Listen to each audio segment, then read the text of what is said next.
నమస్కారం. గత 5 సంవత్సరాల్లో జరిగిన ల్యాండ్ మాఫియా, ఆ భూముల దోపిడీ, దాని మీద ఈరోజు కలెక్టర్ గారు వచ్చిన తర్వాత ఫస్ట్ టైం నేను కలెక్టరేట్కి వచ్చా. బాధితులందరినీ తీసుకొచ్చా. ఆల్మోస్ట్ 4 మండలాలు వచ్చారు. ఇదేంటంటే మొన్న మదనపల్లి ఫైల్స్, ఆ మదనపల్లి సబ్ కలెక్టర్ కార్యాలయం తగలబడితే మదనపల్లి ఫైల్స్ అని చెప్పేసి పాపులర్ అయింది. దానికి ముందే సర్వేపల్లి ఫైల్స్ అంటే మీకు తెలుసు, కోర్టులో ఉండే ఫైలే లేచిపోయింది. కోర్టులో ఉండే ఫైలే. ఇంక ఈ పేదోళ్ళు ఎంత, ఈ గిరిజనులు ఎంత, అమాయకులు ఎంత, వాళ్ళ ఎన్ని ఎకరాలు, ఎన్ని వేల కోట్లు. ఇది అసలు యాక్చువల్గా ఆ పిఓటి శాశ్వత భూ హక్కు చట్టం కింద పెట్టి వందల ఎకరాలు ఆయన పేదోడు తోడేరు రెడ్డి, కాకాని గోవర్ధన్ రెడ్డి, మాజీ మంత్రి, మాజీ ఎమ్మెల్యే ఎత్తేస్తే, వాళ్ళ మనుషులు ఎత్తేస్తే, ఒకటే రెండా వాళ్ళ సొంత మనుషులు, అన్నిట్లో ఆయన బినామీలే, అన్నీ ఆయన బినామీలే. లేకపోతే ఒక మంత్రి, ఒక ఎమ్మెల్యేని కాదని ఇన్ని ఎకరాలు భూ మాఫియా, భూ స్కామ్లు జరుగుతాయా సర్వేపల్లిలో? ఒక్క ఎగ్జాంపుల్ చెప్తా. రామదాస్ కండ్రిగలో 122 ఎకరాలు ఎప్పుడో 1970s CJFS ల్యాండ్ ఇచ్చారు వాళ్ళకి. వాళ్ళది ఈరోజు వచ్చేసి ఎకరా 15 లక్షల లెక్కన. 122 ఎకరాల్లో 57 ఎకరాలు ఆ highway, national highway and port highway, ఆ పోర్ట్ హైవే ఫేసింగ్ తీసుకొని ఒక బినామీ కంపెనీ పేరుతో 9 కోట్ల రూపాయలు మొత్తం 100 చిల్లర మందికి కలిసి అరెకరా లెక్కన మీకు ఇస్తాం, 15 లక్షలు, ఒక్కొరికి 7.5 లక్ష, 7,60,000 తీసుకోండి, సంతకం పెట్టండి. వాళ్ళ పేదోళ్ళు ఏంటి, ఒరే 7 లక్షల చిల్లర వచ్చింది, కానీ ఎకరా వాల్యూ ఎంత, 1,20,00,000, 1 కోటి రూపాయలు తీసేసుకున్నారు. ఎవరిది ఆ కంపెనీ? ఎవరిది? ఊరుబిండి ప్రభాకర్ రెడ్డి, విపిఆర్ కంపెనీ పేరుంది. ఆయన కాంట్రాక్టరు, ఆయన ఇండస్ట్రియలిస్ట్ కాదు, పారిశ్రామికవేత్త కాదు. ఆయన 9 కోట్లు ఏపీఐసి కట్టి ఆయన పరిశ్రమ అని చెప్పేసి తీసుకున్నాడు. ఆ పరిశ్రమకి 9 కోట్ల చిల్లర ఆ కంపెనీలోకి ఎవరి డబ్బులు వచ్చినాయి? కాకాని గోవర్ధన్ రెడ్డి అల్లుడు డబ్బులు వచ్చినాయి. కాకాని గోవర్ధన్ రెడ్డి అల్లుడు డబ్బులు 9 కోట్లు VPR account, Prabhakar Reddy account, ఊరుబిండి ప్రభాకర్ రెడ్డి అకౌంట్లో పడితే ఆయన ఏపీఐసి కట్టింది. It's open fact. Nobody can escape. ఎవ్వరు తప్పించుకోలేరు. ఇది బినామీ కంపెనీ. 122 మంది పేద రైతులు రామదాస్ కండ్రిగలో వాళ్ళ గొంతు కోసిన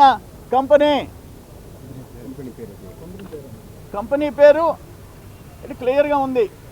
ఏందో చూసి పెట్టి చెప్పండి కంపెనీ పేరు. అది జరిగింది. అందుకని నేను అడిగేది ఏంటంటే, దీన్ని క్యాన్సిల్ చేయాలా? మొత్తం 122 ఎకరాలు 100 చిల్లర మంది రైతులకి హ్యాండ్ ఓవర్ చేయాలా? ఎకరా 1 కోటి రూపాయల చిల్లర అర్హత వాళ్ళకి రావాలా? ఫ్రీ హోల్డ్ కింద వాళ్ళకి, పిఓటి కింద వాళ్ళకి, శాశ్వత భూ హక్కు చట్టం కింద వాళ్ళకి రావాలా? ఒక్కొక్క కుటుంబం, ఎస్సీల కుటుంబాలు, బీసీల కుటుంబాలు 1 కోటి రూపాయలకి అధిపతులు కావాలా అని చెప్పేసి నేను కోరుకుంటున్నా. ఇక్కడ గిరిజనులు, ఇక్కడ లింగంగుంట, సర్వేపల్లి విలేజ్ లింగంగుంట 6 ఎకరాల 27 సెంట్లు, 6 ఎకరాల 27 సెంట్లు వాళ్ళకి ఎప్పుడో పేదలు భూమి ఇచ్చారు. మధ్యలో గోవర్ధన్ రెడ్డి గారి రైట్ హ్యాండ్ పెద్ద మనిషి ఈ నోరు లేని పేదోళ్ళ దగ్గర తీసుకొని ఆ పట్టాలు మా చేతికి ఇండి, మీకు వేరే విధంగా చేస్తాం, మీకు హెల్ప్ చేస్తున్నామని చెప్పి ఆ పట్టాలు తీసుకొని ఈరోజు వేరే కంపెనీకి అమ్మేశారు. ఎకరా ఎంత? 35 లక్షలు. నేను ఉన్న ఫ్యాక్ట్ చెప్తుండా. 35 లక్షలు అయితే 3 కోట్లు అని చెప్పడంలే, 35 లక్షలు అమ్మేశారు. ఇప్పుడు సాక్ష్యాలతో కూడా కలెక్టర్ గారికి ఇచ్చాం. ఈ అప్పజిల్లులకి 35 లక్షలు ఆ కుటుంబంకి ఇస్తే ఒంటి నిండా మనవాళ్ళు మనవరాళ్ళు ఒంటి నిండా బట్టలు కట్టుకొని 3 పూట్ల అన్నం తింటే సంతోషపడాలా? సంతోషపడాల. అటువంటిది ఇటువంటి పేదోళ్ళ దగ్గర, ఇటువంటి తాతల దగ్గర కొట్టేసి 35 లక్షల లెక్క నువ్వు అమ్ముకొని డబ్బులు చేసుకుంటావా? ఎవరైనా కాకాని గోవర్ధన్ రెడ్డి బినామీ, కాకాని గోవర్ధన్ రెడ్డి బినామీ. మేమేమి దీంట్లో స్వార్థం లేదు మాకు. ఆ పేదోళ్ళకి ఆ భూములు రావాలా, లేదా వడ్డీతో కూడా 35 లక్షలు అమ్మిన డబ్బు ఒక్కొక్క కుటుంబానికి ఇవ్వాలా, వడ్డీలతో కూడా 50 లక్షల రూపాయలు వాళ్ళకి ఇవ్వాలా, లేకపోతే వదిలిపెట్టే ప్రసక్తేలా. గిరిజనులయ్యా, పేద గిరిజనులు లెక్కలేదా మీకు? అట్లే ఆయన ఇంకొకటి కొమ్మలపూడి చెరుకుమూడి రెవెన్యూ విలేజ్, కొమ్మలపూడి పంచాయతీ, ఆయన ఇంటి పేరు చందులూరు అంట. ఆయన మళ్ళీ నన్ను కూడా తిట్టాడు. చందులూరు సీనయ్య, ఆయన బినామీ, 20 ఎకరాల 68 సెంట్లు, మద్రాస్ హైవే, పోర్ట్ హైవే. అది కూడా మొత్తం సాక్ష్యాధారాలతో కూడా, ల్యాండ్ రికార్డ్స్తో కూడా ఈరోజు కలెక్టర్ గారికి మా వాళ్ళు సమర్పించారు. వీళ్ళందరినీ ఏం చేయాలా? ఆ భూమి హ్యాండ్ ఓవర్ చేసుకోవాలా, బొక్కలో దోయాలా. బొక్కలో చట్ట ప్రకారం ఇటువంటి వాళ్ళకి భయం లేకపోతే ఈ మాఫియా చెలరేగిపోద్ది. ఎన్ని ఎకరాలు? 20 ఎకరాల 68 సెంట్లు. సూరాయిపాళెం, పొదలకూరు మండలం సూరాయిపాళెం 36 ఎకరాలు. 4 పెద్ద రేట్ల మీద మారిపోయింది. 4 పెద్ద రేట్లు. వాళ్ళు కొంతమంది నా పార్టీలో ఉన్నారు. 19 తర్వాత అటు పోయినారు. అధికారం వచ్చిన తర్వాత వాళ్ళకి నా దగ్గర ఉంటే ఏముంటుంది? గోల్డ్ గెలుకోవాలా. ఆడకు పోయారు. 4కే 36 ఎకరాలు వచ్చేసింది. పేదోళ్ళ భూమి వాళ్ళ కింద మారిపోయింది. సూరాయిపాలెంలో 36 ఎకరాలు. ఇక్కడ ఈ పంచాయతీలో కొమ్మలపూడిలో 20 ఎకరాల 68 సెంట్లు. ఇక్కడ 6 ఎకరాల 27 సెంట్లు సర్వేపల్లి విలేజ్లో గిరిజనుల పేదలది. అక్కడ రామదాస్ కంట్రీలో బీసీలది, ఎస్సీలది 57 ఎకరాలు, కోట్ల రూపాయలు చేసే 57 ఎకరాలు. ఇది నేను చెప్పాను కదా, కాకాని గోవర్ధన్ రెడ్డి బినామీ కంపెనీ అని, ప్రభాకర్ రెడ్డి కంపెనీ అని. GKS industries and supply chain management,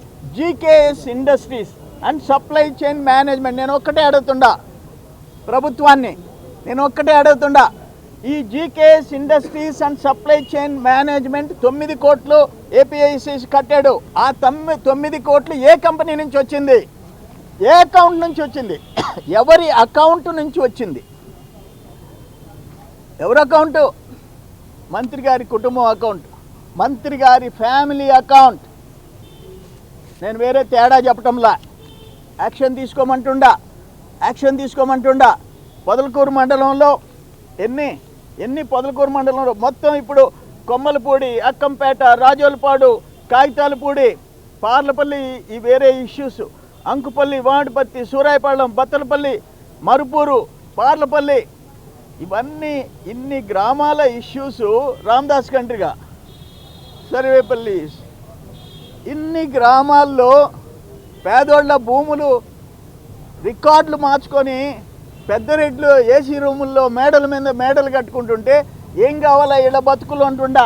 ఏం కావాలి ఈయనకి మనవళ్ళు మనవరాళ్ళు నవ్వుతాం 3 పూట్ల బట్టి కట్టుకొని 3 పూట్ల అన్నం తినేది ఇష్టం లేదా? నువ్వు మాత్రం పెద్ద రేట్లు ఏసీ రూమ్లో కూర్చొని కరోనా హౌస్లు కట్టుకోవాలా మీరు? వదిలిపెట్టే ప్రసక్తిలా మాట్లాడితే రోజు ఎదవ మాటలు, ఎదవ కూతలు నా మీద.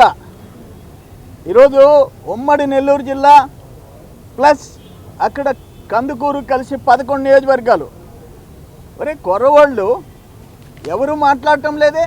కానీ సర్వేపల్లిలో నీ మాదిరిగా లేఅవుట్లకి మట్టి దోవటం లేదే, లేఅవుట్లకి చెరువులు ఎత్తేయటం లేదే, నీ మాదిరిగా క్వాడ్జ్ ఎత్తేయలేదే, నీ మాదిరిగా ఇసుకెత్తేయలేదే. ఎవరన్నా వాళ్ళ పొలానికి వాడు మట్టాడు దోలుకుంటే చంద్రమోహన్ రెడ్డి మాఫియా, చంద్రమోహన్ రెడ్డి మాఫియా. సిగ్గుండాలా. ఒక పుట్టుక పుట్టిన తర్వాత మంచి చెడు 10 మంది మన పక్కన ఉండేవాళ్ళు, ఇంట్లో ఉండేవాళ్ళు, బంధువులు, స్నేహితులు. ఏం మాట్లాడుతున్నాం మనం? నిజం మాట్లాడుతున్నావా, అబద్ధం మాట్లాడుతున్నావా? అరే నువ్వేదో సోషల్ మీడియాలో పెడితే నేను డ్యామేజ్ కానయ్యా, నువ్వే డ్యామేజ్ అవుతావు. నేను వచ్చారు చాలా ఊళ్ళోళ్ళు, అయ్యా మా ఇంటికి తోలుకుంటే కూడా నువ్వు ఒప్పుకోవా? పోలీసులు వచ్చి అడ్డపడుతున్నారు. నువ్వే ఆయనతో చెప్పాయా, ఆయన పెద్దరెడ్డి ఆడ రోజు కుమ్ముతూ ఉన్నాడు. ఆయన ఎవరు బేస్మెంట్లకి నేను ఐడియాపల్లి పోతుంటే ఒక మాడపడు చాపి, అయ్యా చూడయ్యా నా ఇంటికి కూడా తోలుకునే లేదా? అంత స్ట్రిక్ట్గా అధికారులకు చెప్పాం. మట్టి, మశానం, ఎర్రమట్టి ఏదైనా సరే పర్మిషన్ ఉండాలా. లేదంటే మీరు ఉండి నిజంగా వాళ్ళ ఇంటికి వాళ్ళ బేస్మెంట్ కంటే పోయి చూసి దగ్గరుండి హెల్ప్ చేయండి అని చెప్పారు రెవెన్యూకి కానీ పోలీసుకి కానీ. ఎవ్వరూ బయటికి అమ్ముకునేదానికి మాత్రం లేదు అని చెప్పా. నీ మాదిరిగా లక్షల టన్నులు ఎత్తిలే, ఆ క్వార్జ్లో వచ్చేసి హిజ్రాల్ని పంపించలే. అటువంటి పనులు మా జీవితంలో మాకు తెలీదు. కానీ వీటన్నిటి మీద విచారణ జరపాల్సిందే. నేను ముఖ్యమంత్రి గారికి ఆల్రెడీ ఈ ల్యాండ్ మాఫియా ఇది మరో మదనపల్లి ఫైల్స్, అక్కడ మదనపల్లి ఫైల్స్ అయితే ఇక్కడ సర్వేపల్లి ఫైల్స్ దానికంటే పెద్ద కుంభకోణం ఇక్కడ జరిగింది. దీని మీద విచారణ జరగాల. నేను ఆనగాని సత్యప్రసాద్ గారు రెవెన్యూ మినిస్టర్ గారిని అడిగి అయ్యా అక్కడ మదనపల్లి ఫైల్స్కి ఎట్లా ఫిర్యాదులు స్వీకరించారో ఇక్కడ సర్వేపల్లిలో ఒక క్యాంపు పెట్టి కమిషన్ ఆఫ్ ల్యాండ్ రెవెన్యూ పెట్టి చేయించండి అయ్యా అంటే ఆయన ఒక మాట అన్నాడు, అన్నా 17వ తేదీ నుంచి రెవెన్యూ ఫిర్యాదుల కార్యక్రమం మొదలవుతుంది. ప్రతి ఊరికి మా రెవెన్యూ అధికారులు వస్తారు, దాంట్లో కలెక్ట్ చేస్తారు పిటిషన్స్ అని చెప్పాడు. అది వాయిదా పడింది. అందుకనే ఈరోజు అందరినీ తీసుకొని ఫిర్యాదుదారులను తీసుకొని వచ్చి కలెక్టర్ గారికి వన్ బై వన్ ఎంత టైం పట్టింది? ఒక్క గంట కలెక్టర్ గారు రిక్వెస్ట్ చేశారు, సార్ ఇంకొక మీటింగ్ ఉంది సార్, ఇప్పటికే లేట్ అయిపోయింది సార్, దయచేసి వదిలిపెట్టండి సార్ అన్నాడు. లేకపోతే ఇంకొక గంట కావాలి. ఎన్ని గంటలైతే సర్వేపల్లిలో ల్యాండ్ స్కామ్స్ అన్నీ బయట వస్తాయి? అందుకని దీంట్లో రాజీ పడే ప్రసక్తిలా. ఎవరు పేదోళ్ళు ఉండారో అనా పైసలు వడ్డీతో కూడా పేదోళ్ళకి కక్కిస్తా వదిలిపెట్టను.